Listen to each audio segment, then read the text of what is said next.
Hi, I'm back. It was really good to get to know all of you this week. I appreciated reading your discussion boards and finding out more about you. Some of you, we've already had our phone conversation, which has been wonderful. There's a few things that I want to just remind you of about last week's work and some upcoming work. All the grading is done right now. If you have any questions on your grades, please be sure to contact me. Email me. I'll check and see what's going on. Just let me know if you have any questions. Secondly, I want to talk about the discussion boards a little bit. This week, everybody got full points as long as you posted one response to my questions and then responded to 4 other students. You got the full 40 points, just because we're getting used to the course and this is the first week. However, after this, there's some things that are really important in discussion boards that if you don't do, you're probably going to miss some points. So let me go over them. First of all, make sure that you meet the length requirements. Look at how many words I'm expecting. Now that means 150 words of content, not just 150 words. So don't just try to fill in the space. It needs to be saying something in those 150 words.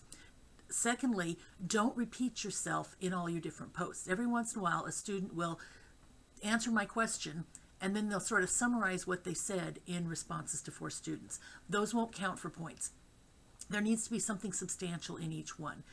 In the next couple days, I'm going to post an announcement. I want you to watch for it. And it explains what is involved in a substantive discussion response. There's ideas of what kinds of things you can do to come up with a variety of kinds of discussion responses. In the directions and in the syllabus, it says that you're going to lose a point if you don't put your name in the subject line. I'm just getting used to Canvas, and I wasn't aware when I wrote that there isn't a subject line to put your name in. So just ignore that. Don't worry about it. The reason I like that is because then I can track the threads easier, but actually in Canvas, that's fairly easy to do anyway. So don't worry about a name. Just watch in the next couple days for that announcement. Another thing I want to talk about is your quizzes. You guys did well. I know the first week of quizzes can be a little difficult because you're getting used to what kinds of things I'm going to ask. That'll get a little easier with time. Also remember that if you didn't do as well on the quizzes as you would like, no single quiz is going to make or break your grade. Over time, if you have problems with quizzes, it will. But don't worry about a point or two here and there. There's 1,000 points in the class. So 1 point on a quiz is actually only 0.1%. But there's some things to do to help you bring up your quiz scores. First, make sure that you've read the material thoroughly, and it's okay to refer back to the book or your notes from a movie. If you're watching a movie and going to have a quiz, I would take notes on it because then you can look back at those. It's okay to look back at them, but make sure you're familiar enough with them that you're not going to have to be looking for the answers. That 15 minutes is plenty of time if you've read the material well. If you were taking the quiz in the classroom without your book, it would probably not take you anywhere near 15 minutes. So just don't depend on the book so much. That's what swallows up your time. Also, keep in mind that the final exam is not open book. It's comprehensive. It's over the entire semester. And so if you get too used to depending on the book, you're going to really struggle with that. So get to the point where you just don't use your book.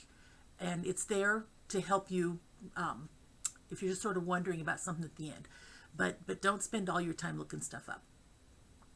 Also, it's really important to know what you miss on quizzes and why. So go back and look at your answers. If you missed something, figure out why and don't just know that, well, this was the right answer. Understand why it was, because some of that material is going to show up in future exams, but it probably won't be in the same words. So it'll be the concept. Make sure you understand each of the questions. One question that a lot of you missed in this quiz, it said that because self-actualizing people care about others, they tend to avoid solitude. That was false. The interesting thing, according to Maslow, about people who are self-actualizing is they really do care about people. People are very important to them. However, they also like being by themselves. They have this wonderful blend of enjoying solitude at the same time that they care about people and can reach out. So that answer should have been false. Another question that a lot of you missed, and I was wrong, so I went in and added a point. A student pointed out to me that Okinawa is not a country. That's correct. I just didn't even think about that. It's an island that's part of Japan. So when I asked which country has the most older people, Many of you answered Japan instead of Okinawa because you figured Okinawa was wrong. I went through, and if you said Japan instead of Okinawa, I added a point in. Now, if you missed that question but it wasn't Japan, then you didn't earn the point. But so go back and double check. If you had answered Japan for that question and I didn't add a point in, let me know. I'll fix that. As you can see, if I make a mistake, I'm always happy to change it. So don't ever feel bad asking me why something was wrong if you don't understand it. Now, let's talk a little bit about the upcoming module. Module 2 is on lifespan development. The two chapters, one talks about childhood and adolescence, and the other one talks about adulthood. If you've taken lifespan psychology, it's going to be really, really easy for you. It's just a summary of that information from lifespan psychology. It says Age Busters video or movie. Don't panic thinking, oh, I have to watch a whole long movie. It's just a few minutes. It's a great, I think, video that shows lots of older people throughout history and currently who have done really interesting things late in life. It's set to music. It's just sort of fun to watch what older people do.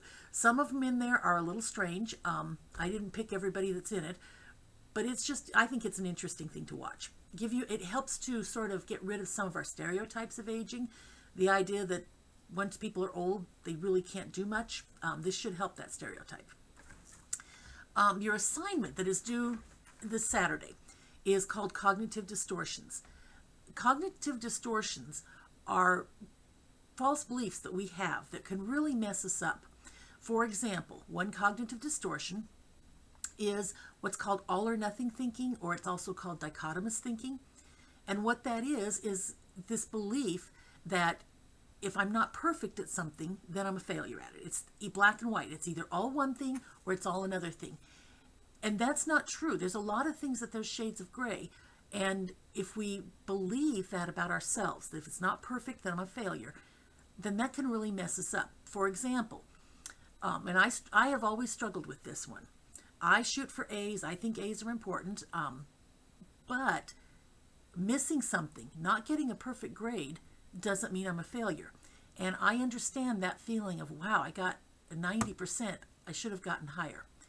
That doesn't mean don't shoot to be really good, shoot to excel. But on the other hand, the idea of defining yourself as a failure because you're not perfect at it, that's a whole different thing.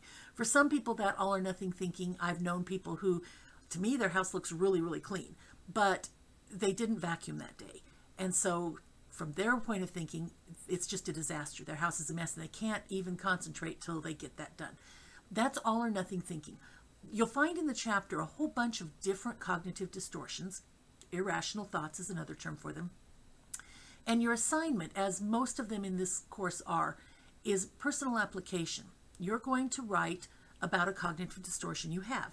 Now, do not write this in essay form, please, because I need to know that you understand each of these 4 steps. So please number your paper 1 to 4, do it in a Word document, and then your first question asks about, give a situation that causes problems for you.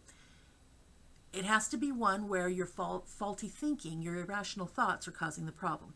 So just read each one of those steps. 1, you're going to say what the problem is. 2, you're going to say what your reaction is. 3, you're going to look at the cognitive distortions and you're going to pick one and tell me in that, maybe even more than one. So let's say, now you can't use this example because I'm giving it to you. Let's say I'm using the situation of, I didn't get an A on a test. My reaction to that is that I'm ashamed of myself, I'm beating myself up, I'm just really angry at myself, and I feel like a failure. That would be number 2.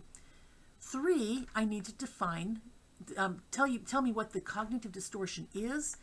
It has to be from the list in the book, and I need to tell about an example, show how I'm using that. So, well, it is dichotomous thinking or all or nothing thinking, and the reason it is because I'm saying that it's either perfect or I'm a failure.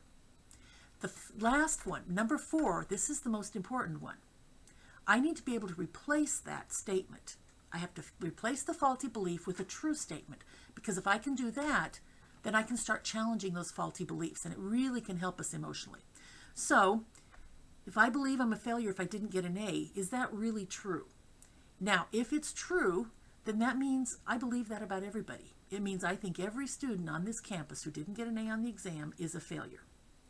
So now I need to challenge it. So number 4, I need to make a statement that is the truth. So that statement could be a 90% is still an A. And nobody's perfect. And there's no law that says I have to be perfect. I did pretty well on it, actually, and I've learned from my mistakes, and I'll do better next time. Any of those things we can tell ourselves that are the truth. That's what number 4 is. So just list that 1, 2, 3, 4. Don't write an essay, and it doesn't need to be real long. In fact, if it's not too long, it's going to be easier for me to know that you understand each of those pieces. If you have any questions about it, please let me know. The other thing that is due on this Saturday is that you have your first exam. It's 60 questions, much the same format as some of the quiz questions, except there aren't any fill in the blank. It'll all be either true, false, or multiple choice. There may be some matching. I'm not sure if there's going to be or not, but it'll be true, false, or multiple choice mostly. So, excuse me. If you have any questions about that, let me know. Now, the exam is also open book, but it's timed. So know the material really well, know what you missed previously and why, and that way when you open the exam, you're ready to go on it. Be sure and let me know if you have any questions about any of this week's material, this past week's material, or any of what's coming up. Oh, also, one other thing is, if you've not already set up a time with me for the phone call, remember that at the end of this week, that phone call needs to happen for you to earn 10 points. So please, please get that done. The sooner you let me know, the better we can schedule a time that works for us both. One other thing is, if you did not sign the excuse me, I'm sorry.